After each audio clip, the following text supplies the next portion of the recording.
гипермәтін тілінде қаріптермен жұмыс істеуге арналған көптеген құралдар бар. Өйткені бұл HTML-дің негізгі міндеті болып табылатын мәтінді пішімдеу.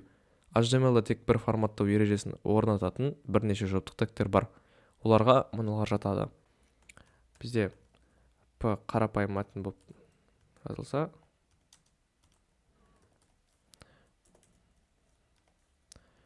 бізде сол қарапайым мәтінге тағы да бір тег жазайық. Мысалға strong тегі.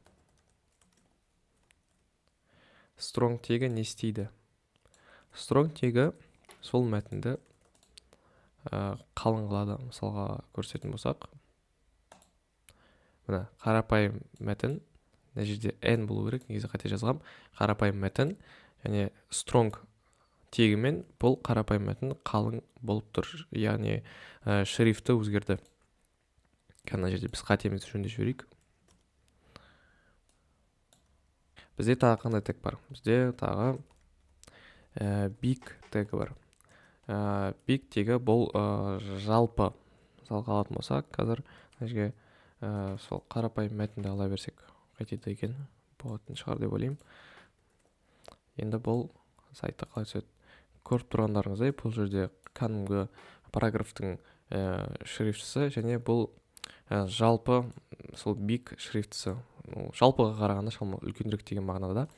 Тағы бізде big-тан кейін small деген тегіміз бар.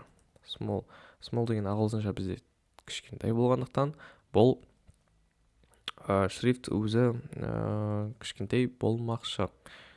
Мына көргендеріңіздей, мынау кәдімгі қарапайым шрифт, бұл қалыңдатылған шрифт, бұл үлкейтілген шрифт және кішірейтілген шрифт.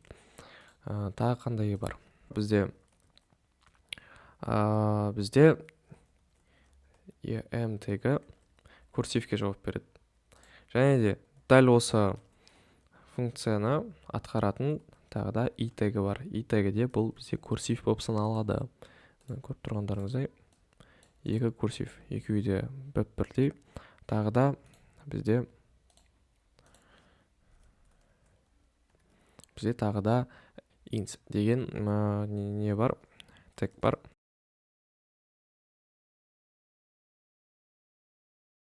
Бұл асты сызылған шрифт болып саналады.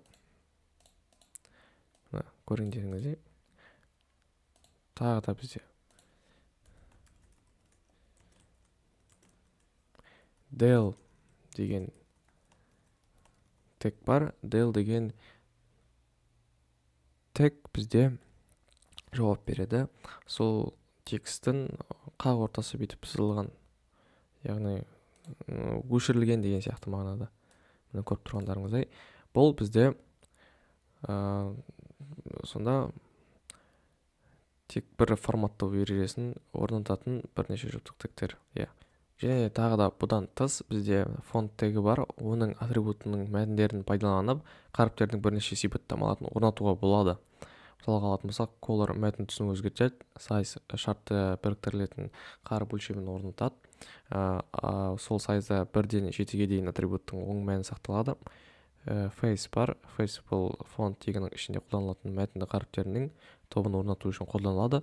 Ол Times New Roman сияқты шрифті сразу орнатып жібереді.